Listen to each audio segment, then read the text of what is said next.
I should like to tell you that I have seen some of the experiments shown in this film actually carried out at the All-Russian Physiological Congress. As you can imagine, technique is everything. Besides such work as you are about to see, Ryukhonenko shares the credit for the methods of human blood transfusion which were first developed in the Soviet Union and are now practiced in this country, which have saved so many lives during the war.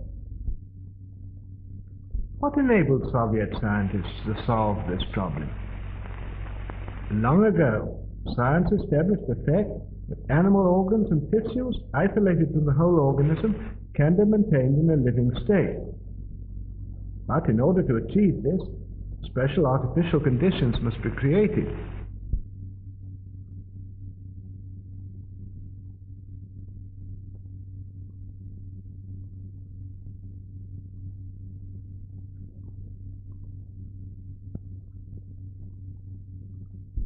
Isolated organs can be brought to life even though they've been removed from the animal's corpse some time after death.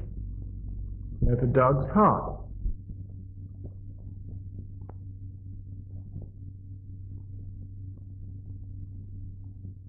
It can function as well in artificial conditions as in a living organism, and for this purpose, blood is introduced into the cardiac vessels. The isolated heart beats just as it did a few hours previously in the living dog.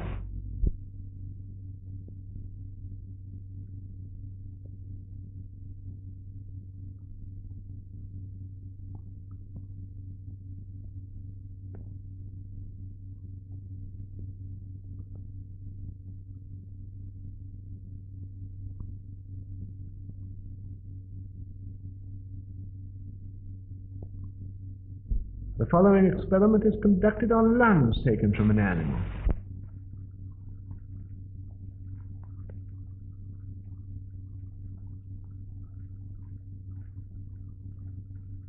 Bellows distend the lungs and fill them with air.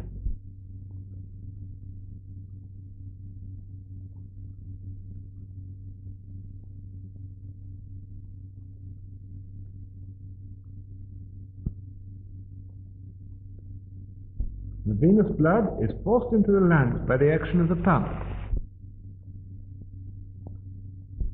The dark venous blood passes through this tube.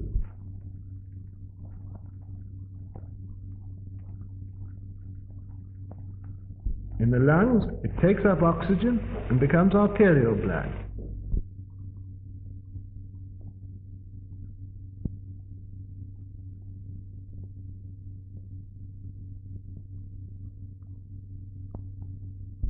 The isolated lungs breathe, producing the same chemical changes as in the living animal.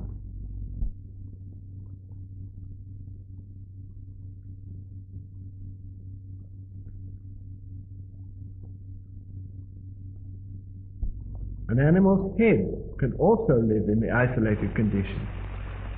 Here is the plan of the experiment.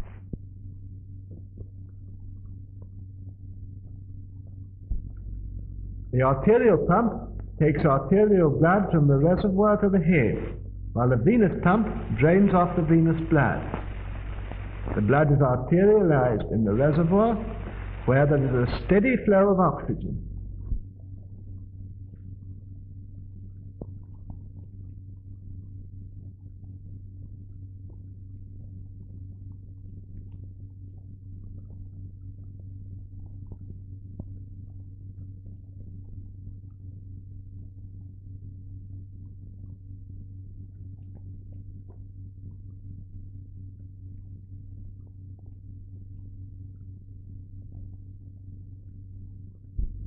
The artificial blood circulation ensures the metabolism necessary for the life of the head.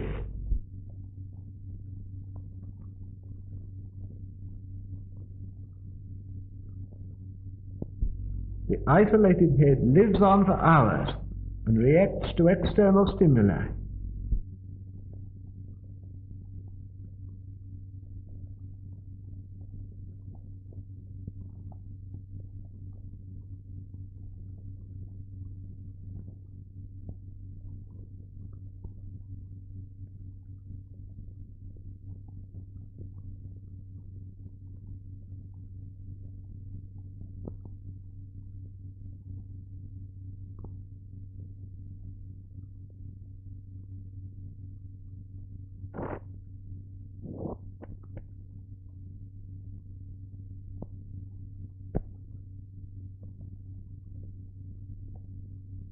The isolated head even reacts to light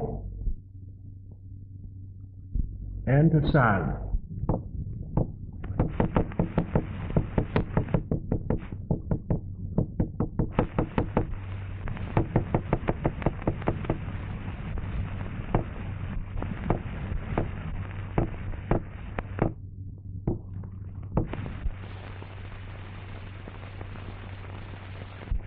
The revival of individual organs enabled scientists to proceed to experiment on reviving the whole organism.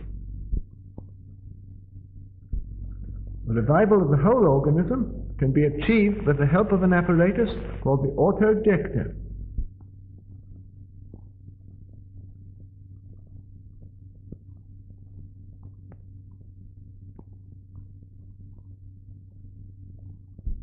The auto-ejector carries out the functions of the heart and lungs.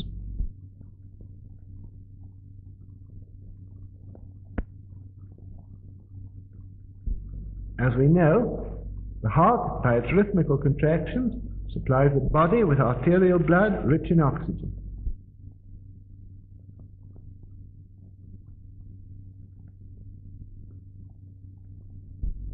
After losing its oxygen, the blood returns to the heart through the veins. From them, it flows into the lungs, whence with a fresh supply of oxygen it returns to the heart, and thence flows into the arteries of the organism.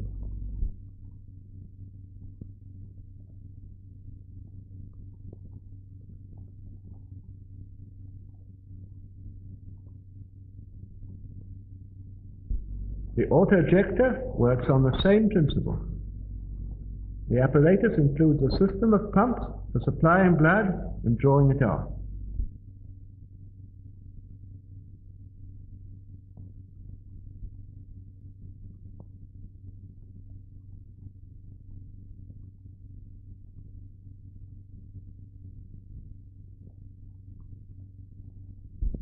The arterial pump supplies the organism with arterial blood.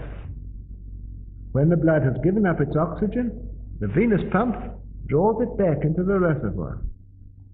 Here, just as in the lungs, it's enriched with oxygen and returns into the organism.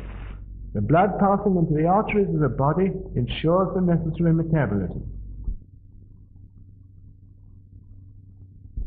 In this way, the auto-ejector can perform the work of both the heart and lungs.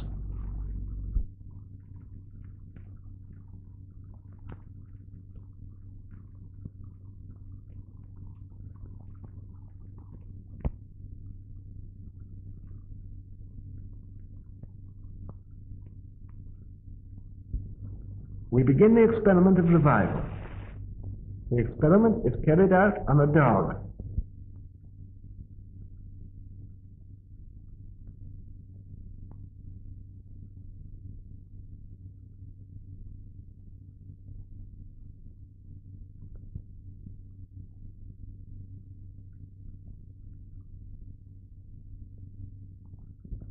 A substance which prevents clotting is introduced into the animal's blood. The dog is under an anesthetic. It doesn't feel pain. No interruption of the animal's normal functions has yet occurred.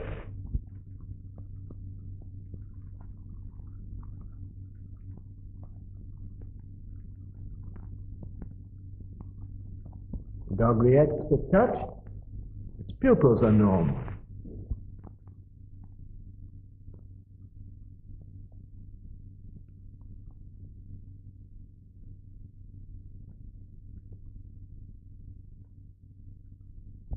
A special apparatus, the chymograph, registers the breathing and the function of the dog's heart.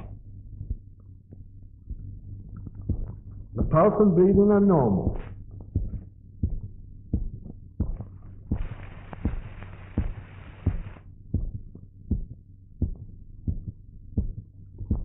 The experiment begins.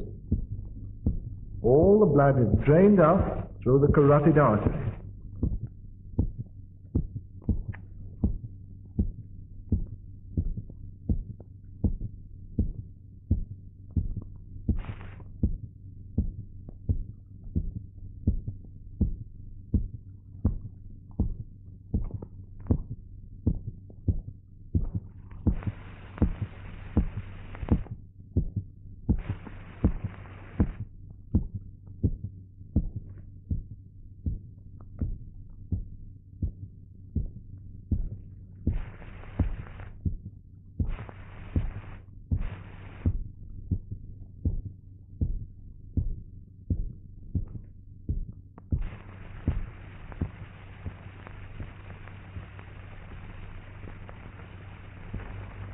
heart has stopped.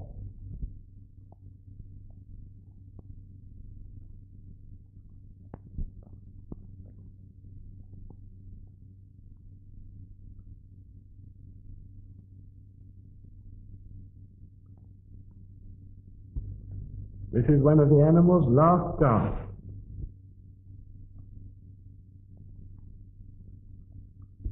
This is the final breath.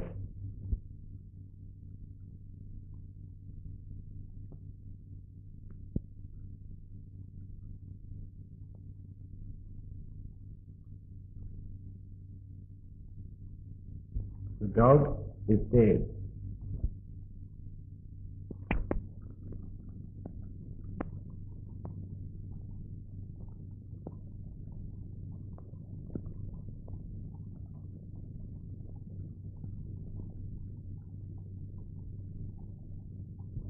Without operative interference, death would be final, as the disintegration of the body cells would gradually set in.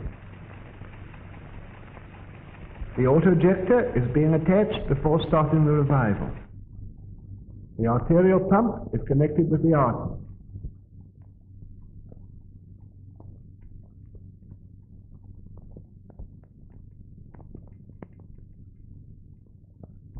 The venous pump is connected with the vein.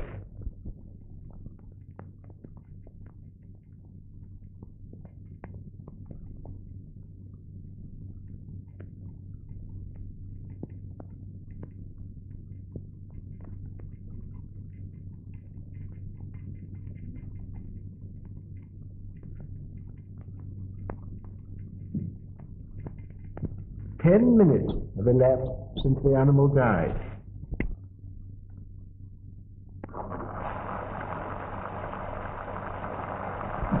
The blood removed from the animal is pumped back into its vessels by the auto-ejector.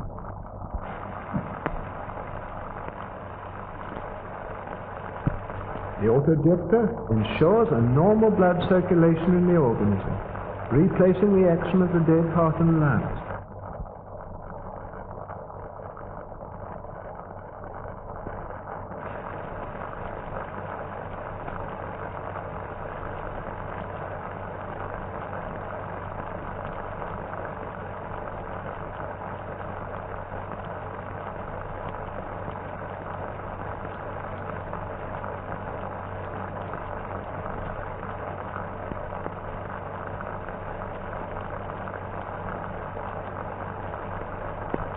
The artificial blood circulation gradually induces the heart to start beating again.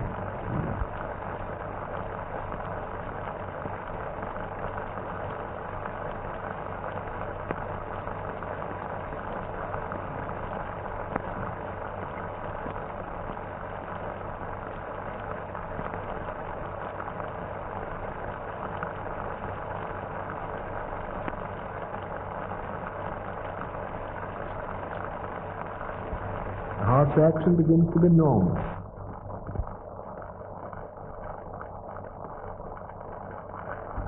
First sign.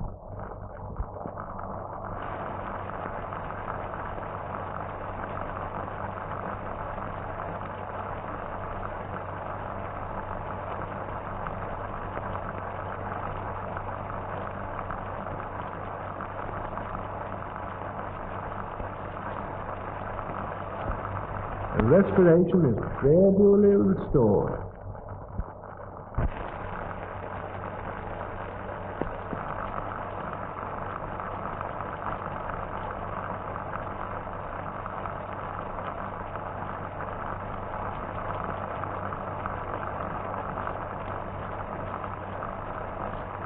The dog breathes more normally and evenly. The animal's condition is normal. We can now disconnect the auto-ejector and leave the organism of the dog to maintain life with its own resources.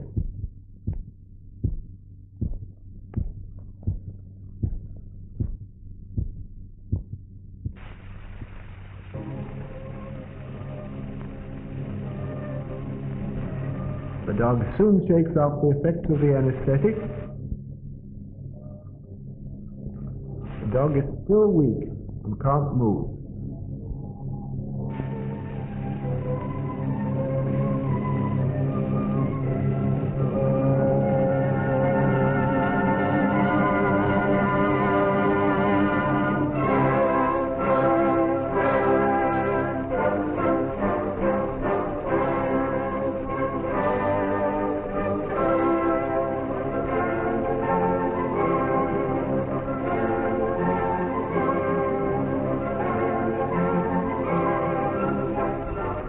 After 10 to 12 days, the dog returns to its normal state.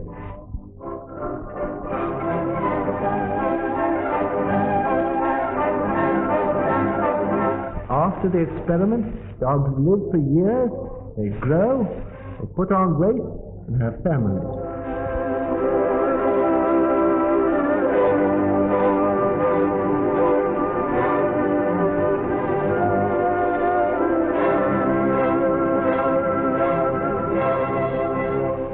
For a number of years now, 3 dogs have been under observation in the Voronezh Medical Institute after being revived by artificial blood circulation.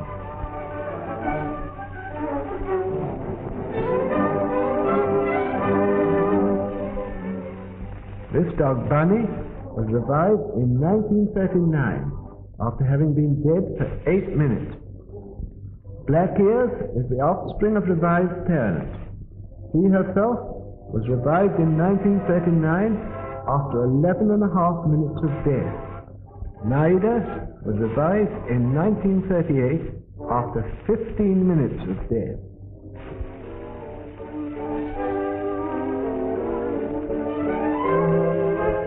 These experiments on the revival of dogs have shown that the process has no harmful effect on the animal organism.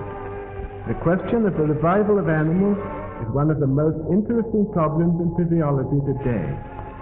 Experiments on revival have added to the valuable store of our knowledge of experimental medicine.